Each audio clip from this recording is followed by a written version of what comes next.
이제 날씨가 아주 이제 좀 아침 저녁으로 쌀쌀해지는 것 같습니다. 지난주에 저희들이 사도행전 28장을 나눴습니다. 사도 바울이 그 멜리데에서 이제 로마로 이제 가는 그러한 말씀을 제가 보게 됐습니다. 그래서 로마에 거의 다다르자 참 형제들이 반갑게 사도 바울을 맞이해 주었습니다. 그리고 사도 바울은 유대인들 지도자들을 한 곳에 모아서 그들에게 다시금 복음을 선포를 하는 걸 볼 수가 있습니다. 그러나 그 유대인 지도자들은 참 예수님을 받아들이지 않는 것을 보면서 사도 바울이 이사야 말씀을 인용을 해서 그들이 듣기는 들어도 깨닫지 못하고 보기는 보아도 알지 못한다고, 이 참 마음이 무뎌지고 귀는 듣기에 둔하고 눈은 감았다고 그렇게 이제 말씀을 하면서 하나님께서 정말 그들이 회심하지 못하여 내게 고침을 받지 못하게 하겠다고 그런 말씀을 하시는 걸 보게 됩니다. 정말 하나님께서는 모든 사람이 복음을 듣고 구원에 이르기를 원하시지만 계속해서 거부하고 거역하고 거절하고 하는 사람들에게는 하나님은 그들에게 보응의 하나님이시라는 것을 우리가 기억해야 될 줄로 생각합니다. 그래서 사도 바울은 그렇기 때문에 이스라엘을 받아들이지 않기 때문에 하나님께서는 이스라엘을 대환란 때까지 옆으로 제껴놓으시고 그 복음이 이방인들에게로 간다고 그렇게 이제 말씀을 하면서 자기 셋집에서 정말 많은 사람들을 받아들이고 전적으로 확신 있게 하나님의 왕국을 선포하고 그리고 예수 그리스도를 가르치는, 그러나 그가 하는 그것을 아무도 막지 못한다라고 되어 있습니다. 정말 우리도 정말 사도 바울이 전적으로 확신 있게 모든 신뢰를 가지고 하나님의 왕국을 선포하고 예수 그리스도를 가르쳤듯이 참 저희들도 하나님의 말씀을 배우고 확신한 일에 거하라고 말씀을 하셨습니다. 정말 저희가 하나님의 말씀을 잘 배우고 그 배운 말씀에 확신을 해서 사도 바울과 같이 정말 전적으로 확신 있게 하나님의 왕국을 선포하며 그리스도를 다른 사람들에게 가르치는 그런 신실한 형제자매 되기를 기도를 드립니다. 오늘은 사도행전 19장 15절에서 22절 말씀을 중심으로 내가 택한 그릇이니라는 주제로 말씀을 나누고자 합니다. 이 사도행전 9장은 정말 신약교회 교회사에 정말 큰 획을 긋는 사도 바울의 회심을 다루는 그런 장입니다.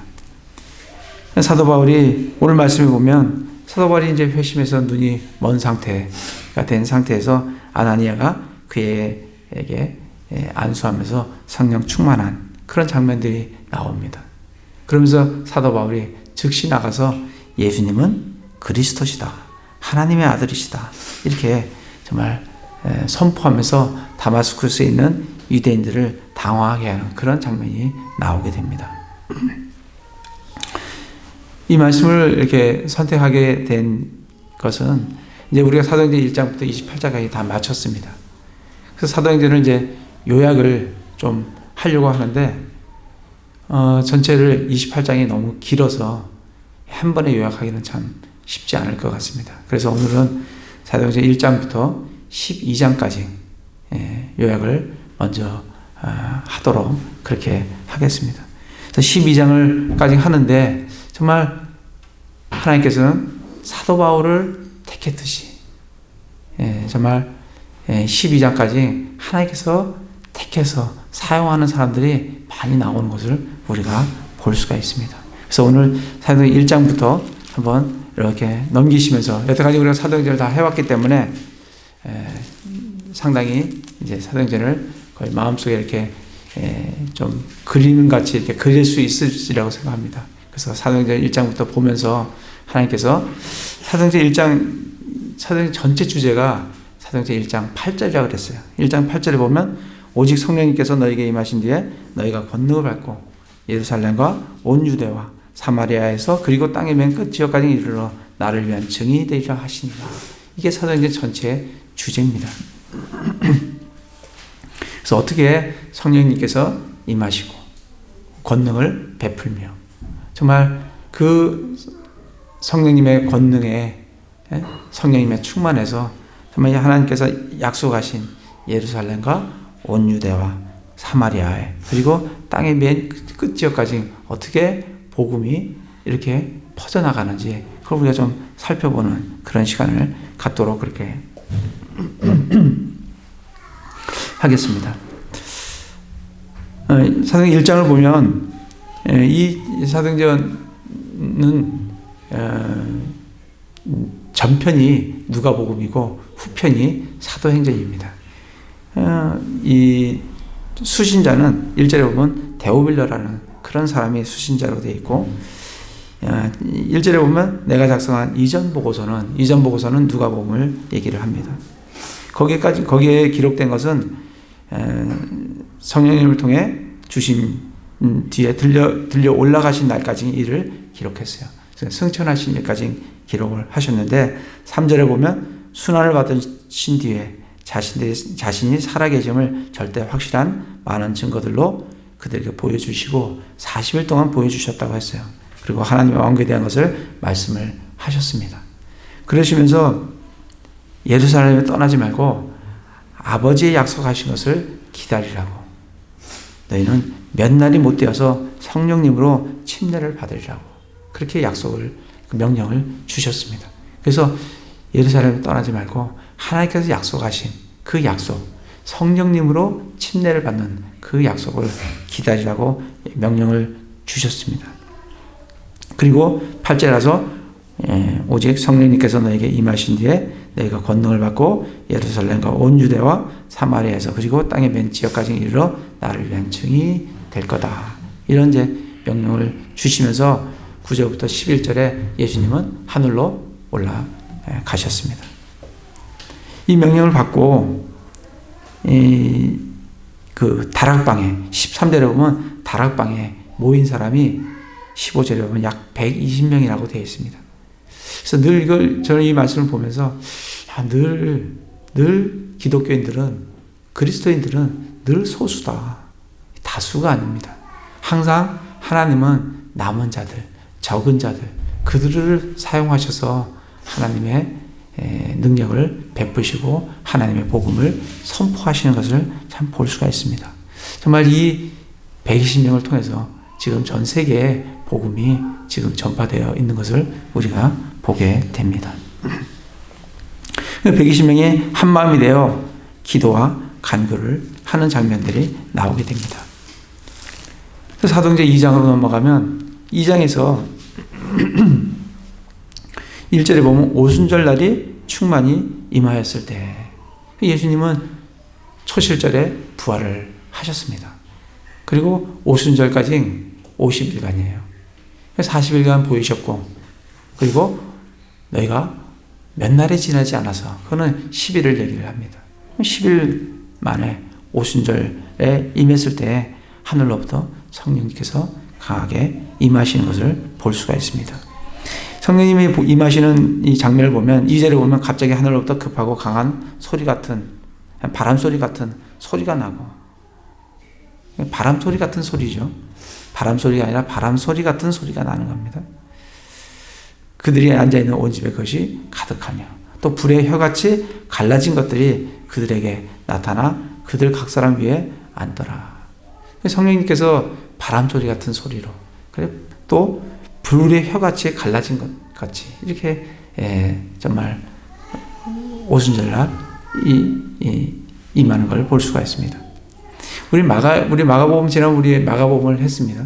마가복음 1장에 보면 예수님이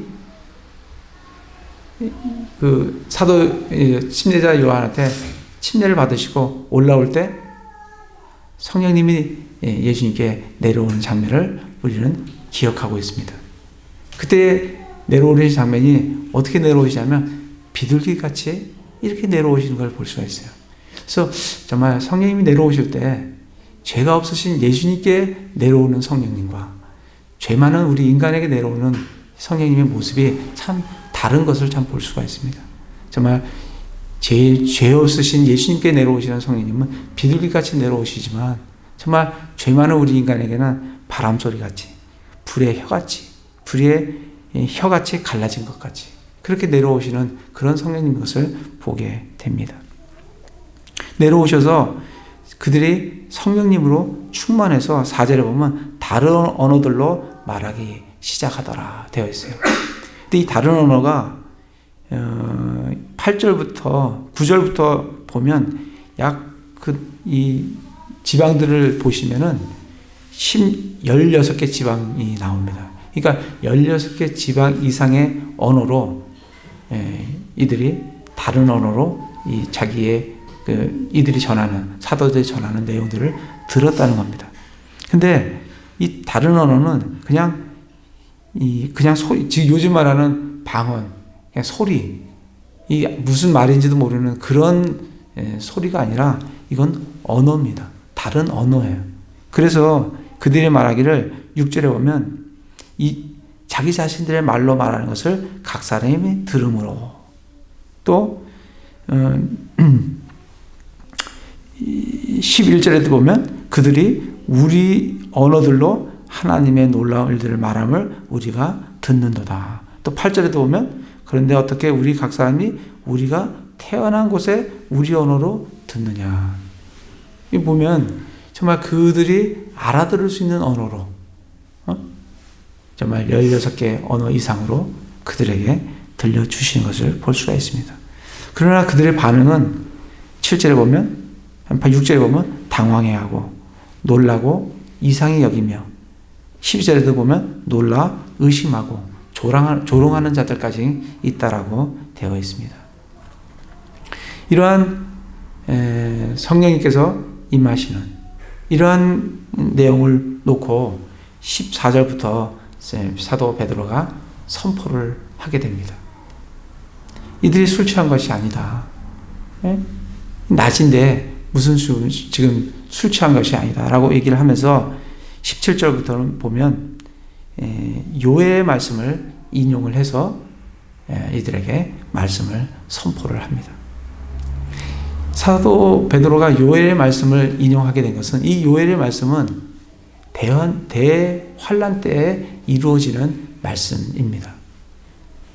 근데 베드로가 이 요엘의 말씀을 인용하게 된 것은 지금 베드로는 지금 예수님이 부활하셨어요. 이제 예수님이 승천하시고 성령께서 임하셨어요. 이제 성령께서 임하시면 베드로는 이제 유대인들이 회심을 하고 그러면 곧바로 예수님이 재림을 하신다는 이 연속 선상에서 그는 요엘의 말씀을 인용해서 이들에게 말씀을 선포하는 것을 볼 수가 있습니다. 3장에 가면 3장에 잠깐 가셔 보시면 3장 19절 20절에 보면 베드로가 이렇게 얘기합니다. 그런즉 너희는 회개하고 회심하라. 그리하면 새롭게 하는 때가 주의 앞으로부터 이를 때에 너희 죄들이 말소될 것이요 또 그분께서 예수 그리스도 곧 너희에게 미리 선포한 분을 보내시리라. 사도 베드로 마음속에는 이제 너희들이 회심하고 회개하면 하나님께서 예수 그리스도를 바로 보내신다. 이 연속선상에서 그는 요엘을 말씀을 인용을 해서 그들에게 회개를 촉구하는 것을 볼 수가 있습니다. 그래서 요엘 말씀을 선택을 해서 그들에게 말씀을 이 성령이 임하신 것을 그 말씀을 인용을 해서 그들에게 선포하는 것을 볼 수가 있습니다. 그러면서 사도 베드로가 그들에게 선포하는 내용의 중심은 23절과 24절이에요. 22장 23절에 보면 그분께서 하나님의 정하신 계획과 미리 아심을 통하여 넘겨짐에 너희가 그분을 붙잡아 사악한 손으로 십자가에 못 박아 죽었으나 죽였으나 하나님께서 그분을 사망의 고통에서 풀어 일으키셨으니 이는 사망의 그분을 붙들 수 없었기 때문이라. 지금 사도 베드로가 이들에게 전하고자 하는 말의 핵심은 두 가지. 예수님의 죽으심과 예수님의 부활하심이에요. 그거를 그들에게 전하고자 하는 겁니다. 그래서 사도 바울은 25절에 다윗의 말씀을 인용을 합니다. 시편 16편에 다윗의 말씀을 인용을 하는데 27절에 보면 이는 주께서 내 혼을 지옥에 남겨두지 아니하시고 주의 거룩한 자가 썩음을 보지 아니하게 하실 것이기 때문이라. 이게 지금 다윗이 이런 말씀을 지금 시편에 기록을 해놨는데 이 내 혼을 지옥에 남겨두지 아니하고 주의 거룩한 자가 썩음을 보지 아니하게 하실 것이다. 이 말은 지금 다윗이 자기 자신을 향해서 얘기한 말이 아니라 29절부터 이거는 예수 그리스도의 부활에 대한 얘기다. 왜냐하면 다윗은 죽어서 썩음을 보았고 무덤에 묻혀서 썩음을 보았기 때문에 이 썩음을 보지 않게 하시자 그 말씀은 다윗 자신에 대해서 얘기한 것이 아니라 예수 그리스도의 부활에 대한 거다라고 29절부터 32절까지 얘기를 하면서 이미 구약에 예수 그리스도의 부활에 대해서 이미 예언을 해 놓으셨다라고 말씀을 하고 있습니다. 그러면서 이 성령께서 임하시는 것, 이것이 어떤 의미냐면 33절에 보면 그러므로 그분께서 하나님의 오른손에 의해 높여지시고 아버지에게서 성령님을 약속으로 받아서 너희가 지금 보고 들은 이것을 부어주셨느니라. 지금 성령께서 내려오셔서 지금 다른 언어로 지금 이들에게 말씀해 주시는 것은 예수님이 십자가에 죽으시고 부활하시고 그리고 승천하셔서 하나님의 오른손에 의해 높여주셨고 그리고 아버지에게서 성령님을 약속으로 받아 그걸 가지고 와서 지금 너희들에게 부어주셔서 너희가 지금 이들이 성령 충만한 것을 너희가 지금 보고 있는 거다. 그러니까 지금 너희들이 성령 충만한 이 성령 강림하시는 걸 보는 것은 예수님의 부활과 승천과 그리고 약속을 이루신 것을 그 약속을 이루기 위한 그런 것이다라고 지금 사도 베드로는 지금 선포를 하고 있습니다. 그러면서 36절에 결론적으로 그렇기 때문에 이스라엘 온 집은 확실히 알지니 너희가 십자가에 못 박은 그 동일한 예수님을 하나님께서 주와 그리스도로 삼으셨다. 그래서 그 예수님이 바로 주와 그리스도시다 라는 것을 그들에게 선포를 하고 있습니다. 그래서 그들이 마음이 찔려서 어떻게 할까 할 때 회개하고 회심하라 하면서 그들에게서 그날 믿은 사람이 41절에 보면 약 3,000혼가량이 예수님을 믿었다라고 기록하고 있습니다. 그것으로 말미암아 신약에서 처음으로 47절에 보면 교회가 형성이 되는 것을 볼 수가 있습니다. 이들이 교회를 형성해서 하나님을 찬양하며 온 백성의 호감을 얻으니 주께서 구원받아야 할 자들을 날마다 교회에 더해 주시니라 라고 되어 있습니다.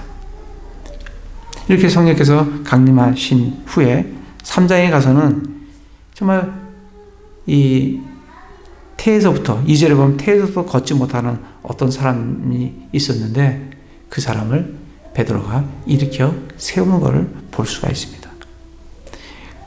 지금 계속해서 사도들을 통해서 하나님의 표적이 계속해서 일어나고 있습니다. 그 표적을 일어나게 하신 이유는 마가복음 우리가 16장에 가면 지난번 주에도 우리가 찾아봤는데 16장에 그 표적들을 일으키시는 이유는 하나님의 말씀을 확증해 주기 위해서라 그랬어요. 그래서 정말 지금 이 초대교회 이 초기에 하나님께서 사도들을 통해서 정말 엄청난 표적들을 일으켜 주시는 것을 볼 수 있습니다. 그걸 통해서 이들이 하나님에게서 보내진 사람이고 하나님의 말씀이라는 것을 확증해 주기 위해서 그들을 통해서 사도들의 표적이 일어납니다. 3장에서도 안진뱅이를 일으킵니다. 표적이에요. 이걸 통해서 베드로는 그들에게 또 말씀을 선포를 합니다. 선포하는 말씀은 12절에 보면 베드로가 그들에게 이렇게 얘기를 합니다. 이스라엘 사람들아 어찌하여 이 일에 놀라느냐? 어찌하여 마치 우리가 우리 자신의 권능이나 거룩함으로 이 사람을 걷게 만든 것처럼 우리를 이토록 진지하게 쳐다보느냐? 우리가 한 게 아니라는 겁니다. 우리가 한 게 아니다. 그러면서 13절부터 그들에게 복음을 전합니다.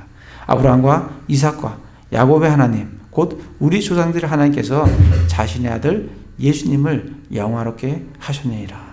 너희가 그분을 넘겨주었고 빌라도가 그분을 놓아주려고 결심하였을 때 그 앞에서 그분을 부인하였으니. 그래서 너희가 바로 그분을 부인하고 그분을 죽인 자들이 바로 너희들이다. 14절에 보면 의로운 분을 부인하고 살인자를 너희에게 달라고 구하여 생명의 통치자를 죽였다. 그러나 하나님께서 그 예수님을 일으키셨다. 그 일의 바로 증인이 우리들이다. 이렇게 지금 선포를 하고 있습니다.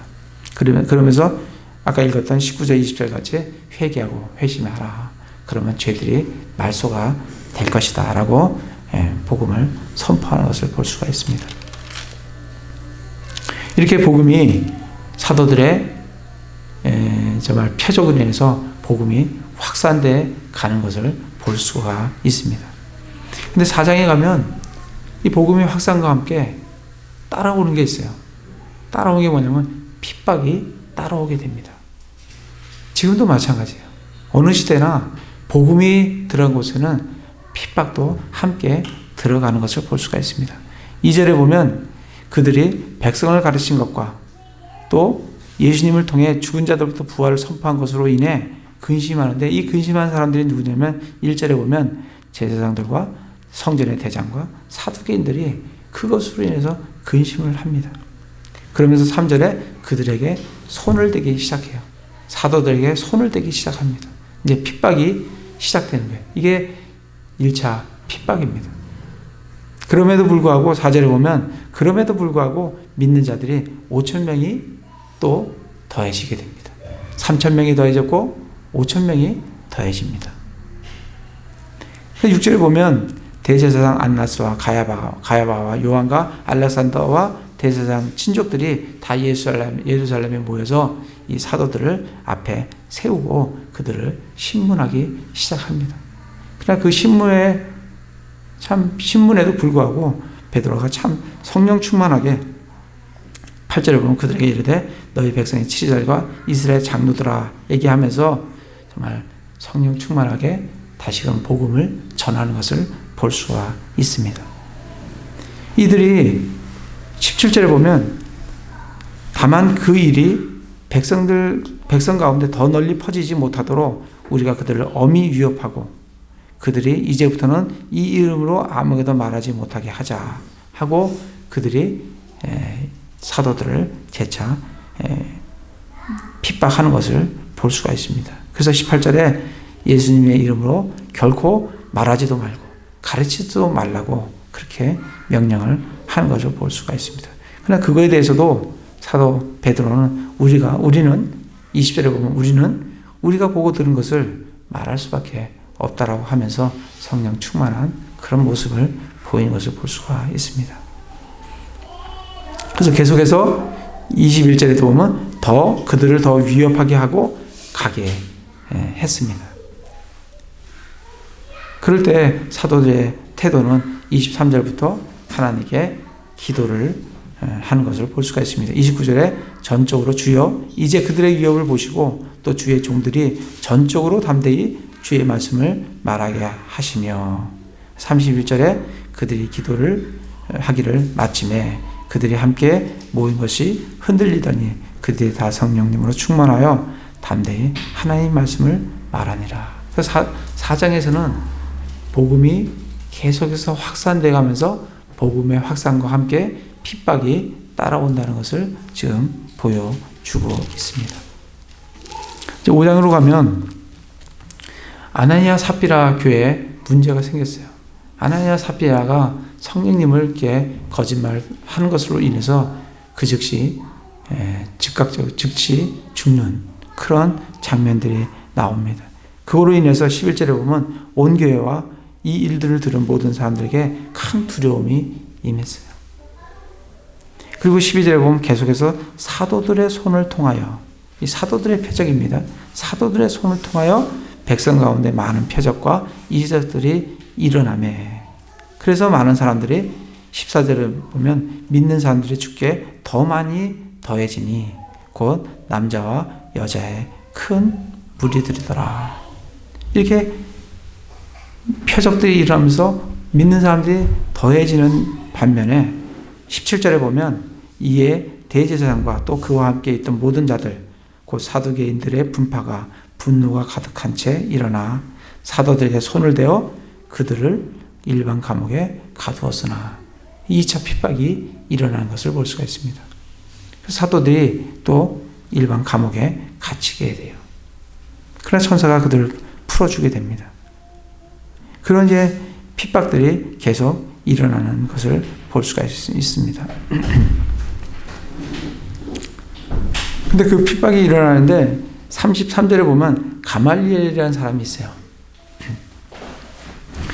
가말리엘은 사도 바울의 스승입니다. 근데 이 가말리엘이 뭐라고 얘기를 하냐면 38절에 보면 5장 38절에 보면 이제 내가 너에게 말하노니 가말리엘이 말하는 거예요. 이 사람들에게 사도들에게 물러나고 그들을 내버려 두라.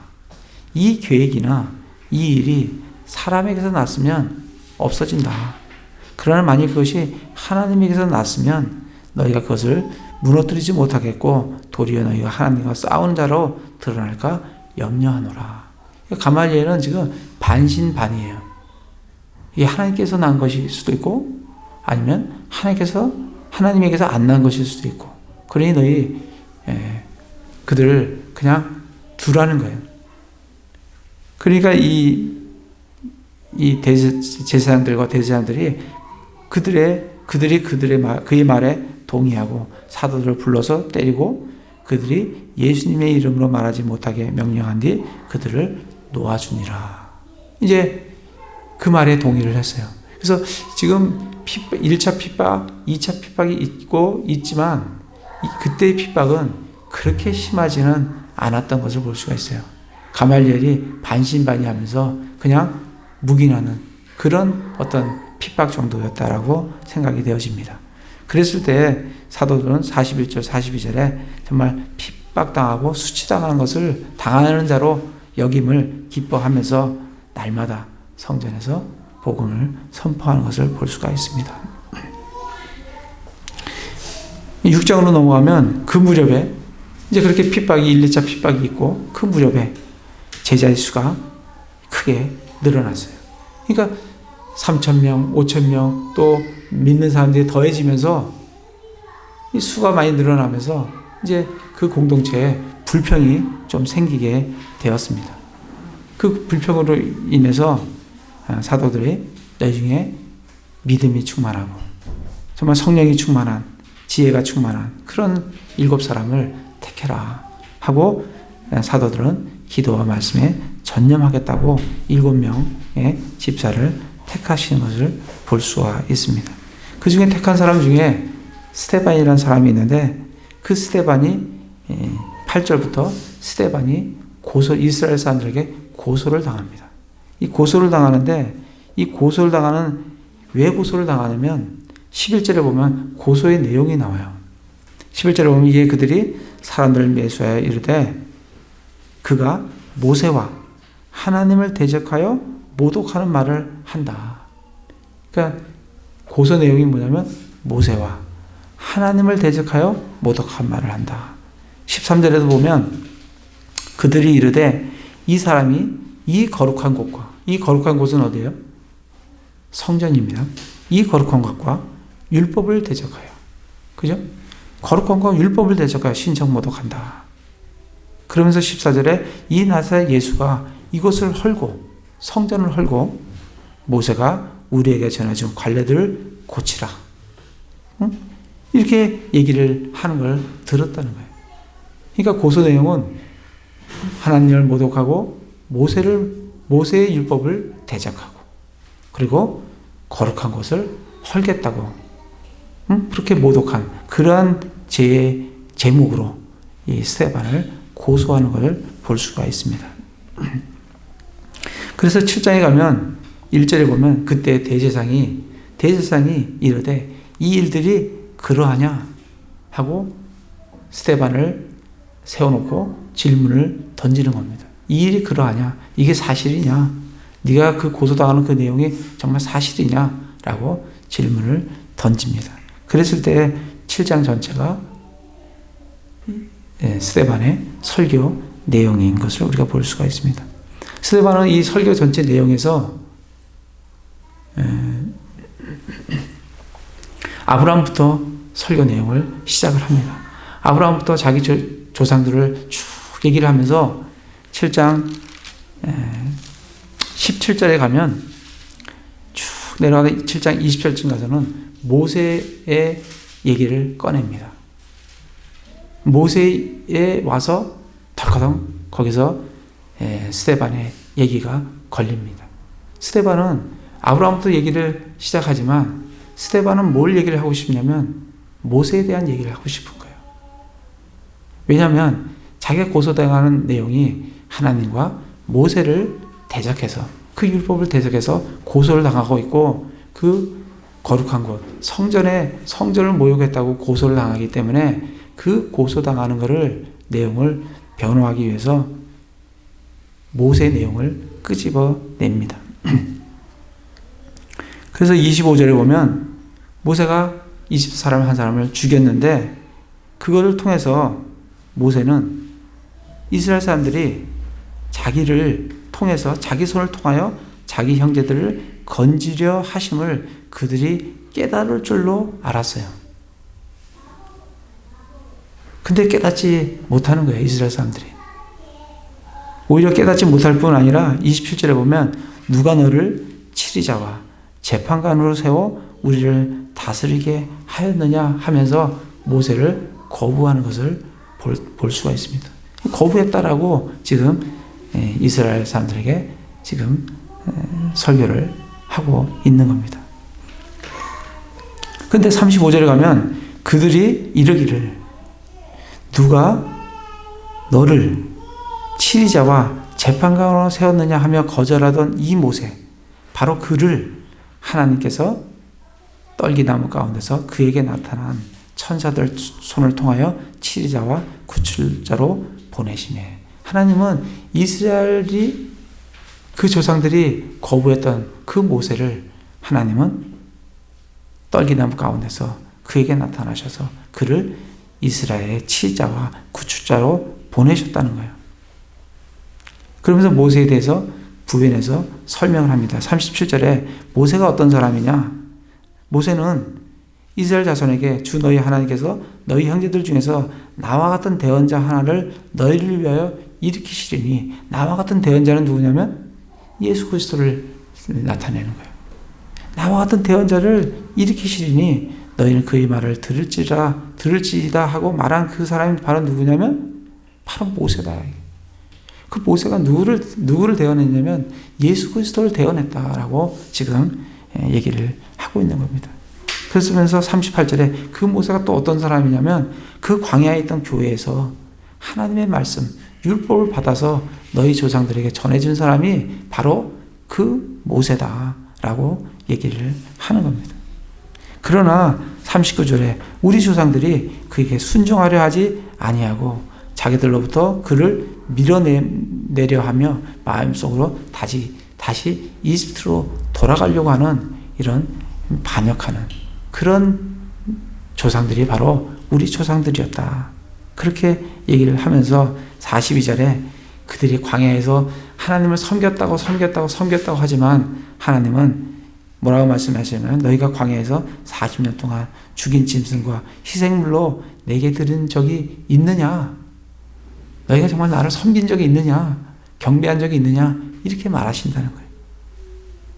그리고 증거의 44절에 증거의 성막에 대해서도 하나님께서 모양과 양식을 모세에게 주셔서 만들어 가지고 그걸 가지고 가나안 땅에 들어가서 솔로몬이 그 성전을 지었는데 48절에 보면 그러나 지극히 높으신 이께서는 대언자가 말한 바와 같이 손으로 만든 전에는 거하지 않는다. 너희들이 그것을 거룩하게 지금 뭐 거룩하다고 얘기하는데 거기에 하나님이 거하시지 않는다. 하나님은 말하기를 하늘은 나의 왕자요 땅은 나의 발받침이다. 거기 하나님이 거하시지 않는다라고 하면서 51절부터 53절에 이스라엘에게 경고와 함께 책망의 메시지를 전하고 있습니다. 51절에 보면 목이 뻣뻣하고 마음과 귀에 할례받지 못한 자들아, 할례받지 않은 자들아, 너희가 항상 성령님을 거역하되 너희 조상들이 행한 것 같이 너희도 그렇게 행하는도다. 너희 조상들이 모세를 그렇게 거역하고 광야에서 하나님을 섬기지 않고 반역했던 그거와 같이 너희들도 지금 동일하게 지금 성령님을 거역하고 있다. 52절에 대언자들 중에서 너희 조상들이 핍박하지 아니한 자가 누구였느냐? 그들은 그 의로우신 분의 오심을 미리 보여준 자들이었는데 그들을 너희가 다 죽였고 이제 너희는 그분을 예수님을 배반하여 넘긴 자요 살인자가 되었다. 너희 조상들이 대언자들 예수 그리스도를 대언했던 그 대언자들 다 죽였고 너희들은 그 대언자들이 대언했던 그 예수님을 너희들이 죽인 자들이다. 그러면서 53절에 천사들 통해 제정한 율법을 받고도 너희들이 지키지 아니하였다라고 책망을 하게 됩니다. 그것으로 인해서 스데반은 57절에 보면 이에 그들이 큰 소리를 지르며 자기들의 길을 막고 한 마음으로 그에게 달려들어 그를 죽이게 됩니다. 그래서 1차 핍박이 있고 2차 핍박이 있으면서 지금은 스데반을 죽이면서 핍박이 최고조로 올라가는 것을 볼 수가 있습니다. 그래서 복음 전파와 함께 이런 핍박이 있는 것을 보게 됩니다. 이 핍박이 최고조로 올라가면서 8장에 가면 이 핍박의 최고조에 최선봉에 서는 사람이 누구냐면 사울이에요. 1절에 보면 사울이 그의 죽음에 동의하더라. 3절에도 보면 사울로 말하건대 그가 교회를 크게 파괴하고 집집마다 들어가 남자와 여자를 끌어다가 감옥에 넘겨주더라. 사울은 누구의 제자냐면 가말리엘의 제자예요. 우리가 5장에서 보면 가말리엘은 반신반의였어요.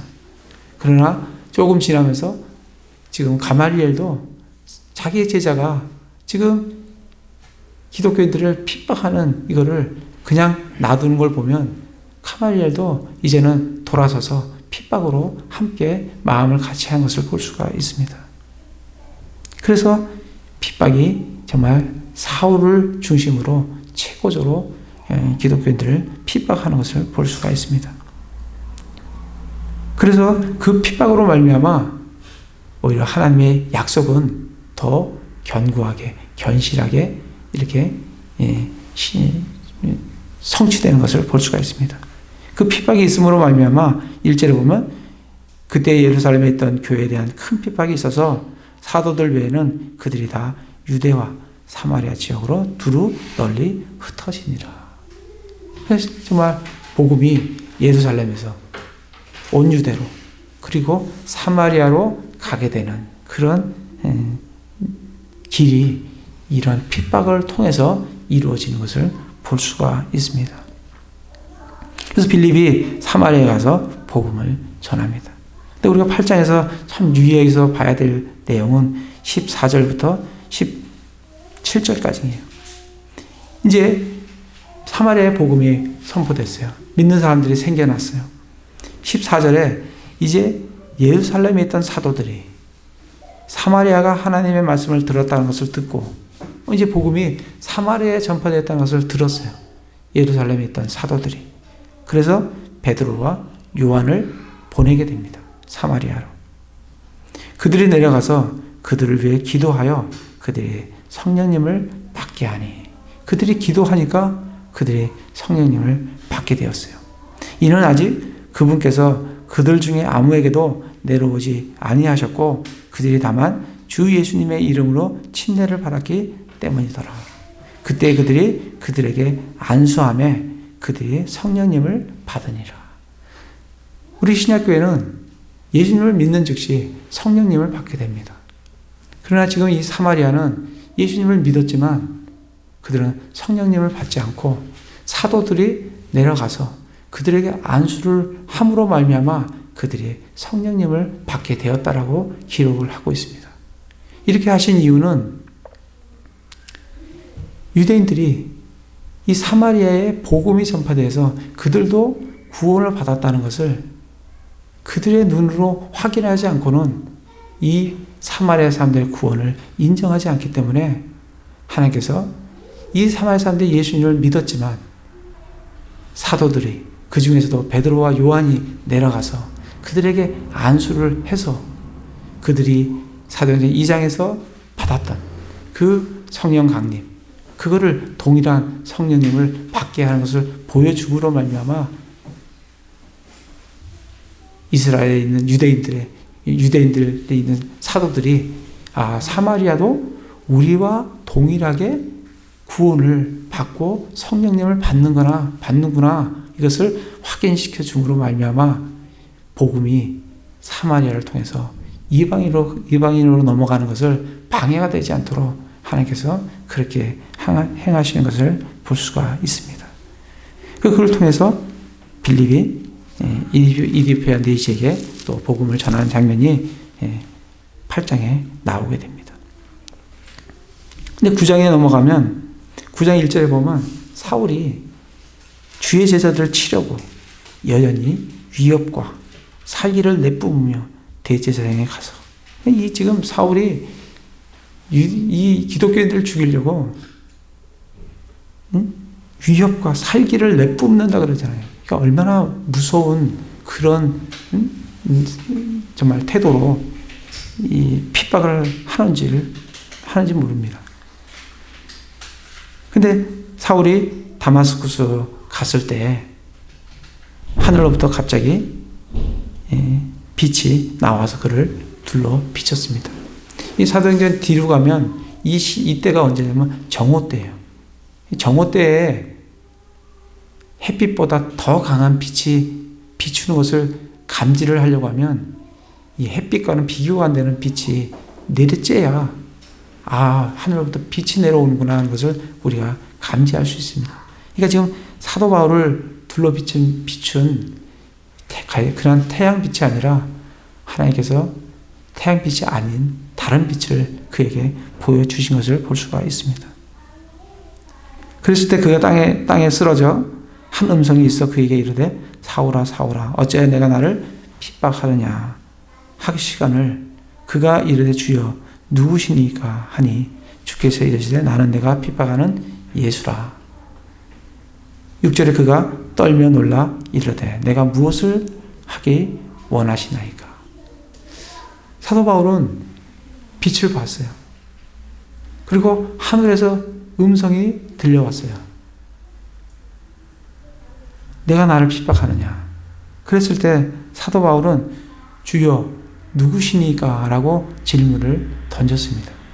이때 사도 바울은 그렇게 좀 놀라긴 했지만 그냥 그렇게 놀란 그런 표시는 없어요. 그런데 누구시니까 질문했을 때 주께서 이르실 때 나는 내가 핍박하는 예수라는 이 예수라는 단어를 딱 들었을 때 그는 6절에 떨며 놀랐어요. 왜냐하면 자기는 이 예수 부활을 했다고 하고 승천을 했다고 하는데 이 가짜인 이 예수 이 믿는 사람들을 다 잡아들이려고 가는데 갑자기 하늘에서 빛이 비추어지고 하늘에서 음성이 나서 왜 나를 핍박하느냐라고 하면서 누구시니까? 라고 질문했을 때 내가 핍박하는 예수라는 그 단어를 들었을 때 자기가 핍박하는 그 예수님이 바로 죽으셨고 부활하셨고 승천하셔서 저 하늘에서 자기에게 복음을 전하고 있다는 것을 지금 알고 나서 그는 두렵고 떨면서 놀라서 내가 무엇을 하리까? 라고 그에게 다시 예수님께 되묻는 그런 질문을 하게 됩니다. 그것으로 인해서 사도 바울은 눈이 멀게 되었고 그거로 아나니아에게 인도가 되었습니다.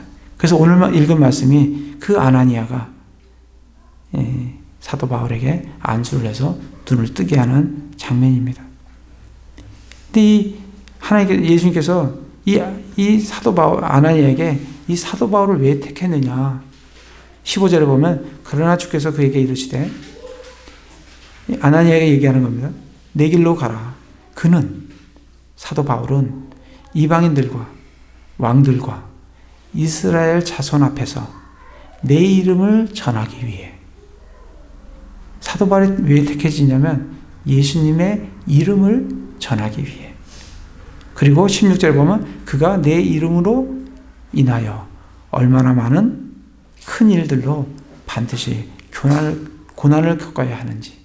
사도 바울은 두 가지 때문에 택했어요. 예수님의 이름을 위하여, 그리고 이름을 전하기 위해서, 그리고 그 이름으로 인해서 고난받기 위해서 그가 택하신 그릇이라고 말해주고 있습니다. 그래서 20절에 보면 그가 즉시 그리스도를 선포하되 예수님이 하나님의 아들이시다 라고 선포하고, 22절에도 보면 사울이 점점 더 힘을 얻어 이분이 바로 그리스도이심을 입증을 함으로써 다마스쿠스에 거했던 유대인들을 당황하게 하는 그런 장면들이 나오게 됩니다. 그렇게 했던 바울이 26절에 가면 바울이 그렇게 된 이후에 어디에 올라가냐면 예루살렘에 올라가요. 근데 이 25절과 26절 이 사이는 갈라디아에서 보면 약 3년이라는 기간이 있게 됩니다. 이때 3년 후에 바울이 예루살렘을 찾아가게 되는데 사도들이 사도 바울을 받아들이지 않습니다. 그때 27절에 보면 누가 중재의 역할을 하냐면 바나바가 중재의 역할을 합니다. 그래서 사울이 어떻게 주를 본 것과 그분께서 그에게 말씀하신 것이 무엇인지 그걸 설명해 줌으로 말미암아 서로 교제가 이루어지게 됩니다. 그러다가 유대인들이 죽이려고 하니까 30절에 가이사라로 데리고 내려가서 거기서 다소로 사도 바울은 가게 됩니다. 다소에 가서 머물러서 거기서 주님의 사역을 하게 됩니다. 31절에 보면 온 유대와 갈릴리와 사마리아에서 교회들이 두루 안식을 얻으며 지금 사마리아까지 지금 복음이 와 있는 것을 볼 수가 있습니다. 그렇지만 지금 이방인으로 가기 위해서 참 주님께서는 지금 택한 사람이 사도 바울이라는 사람을 구장해서 변화시켜서 회심시켜서 그를 택해서 지금 이방의 복음을 전하기 위한 기초를 그리고 문을 여신 것을 볼 수가 있습니다. 그리고 이 10장과 11장에 가면 이 10장과 11장은 베드로가 이 예루살렘에서 이제 예루살렘의 온 유대에 이 복음을 마지막으로 전하는 그러한 장면이 나옵니다. 이 장면 이후로부터는 이제 베드로는 나오지 아니하고 사도 베드로가 이방 사도로 전하는 내용들이 나오게 되어집니다. 9장 32절에 보면 베드로가 사람들을 이제 루다에서 그리고 36절에서는 요바에서 복음을 이렇게 정말 표적들을 일으키는 것들이 나오고 10장에 가면 이 10장과 11장이 또 굉장히 중요한 장입니다.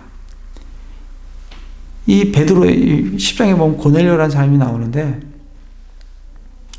하나님께서 5절에 보면 10장 5절에 지금 사람들을 욥바로 보내어 베드로라는 시몬을 부르라라고 이렇게 말씀을 줍니다.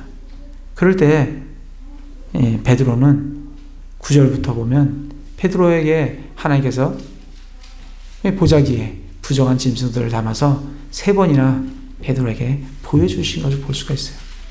그 보여주는 걸 통해서 베드로가 이게 무엇인가 고민할 때 17절에 누가 오냐면 고넬료가 보낸 사람이 시몬 베드로 집 앞에 도달하는 것을 볼 수가 있습니다. 그걸 통해서 하나님께서는 내가 너에게 보여준 이 환상이 바로 이것 때문이다라는 것을 확신시켜 주게 됩니다.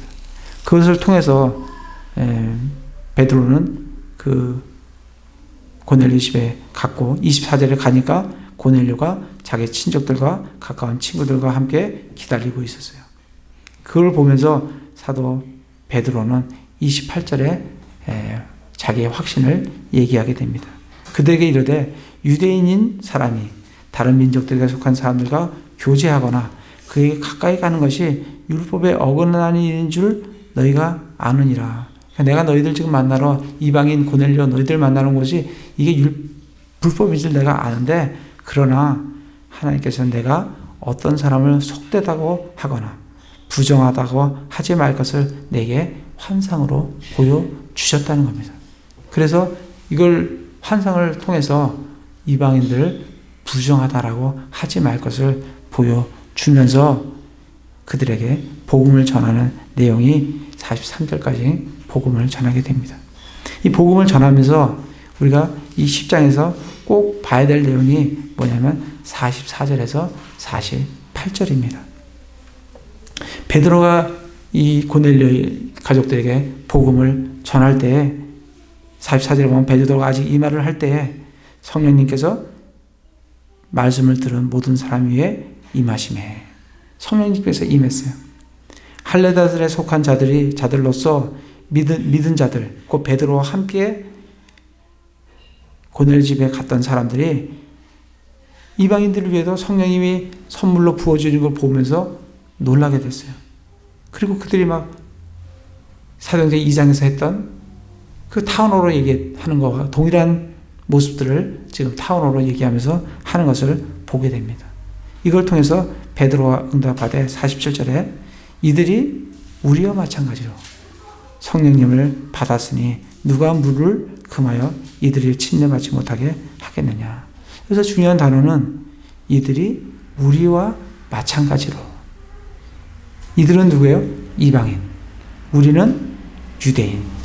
이방인이 유대인들과 마찬가지로 뭘 받는다고요?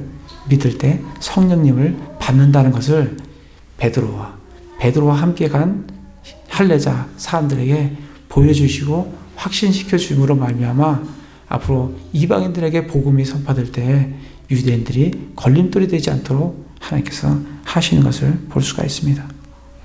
그래서 11장 1절에 보면 유대에 있던 사도들과 형제들이 이방인들도 하나님의 말씀을 받았다는 것을 들었어요. 그리고 베드로가 예루살렘에 올라갔을 때 할례자들이 당연히 베드로에게 따집니다. 네가 왜 할례자에게 갔느냐?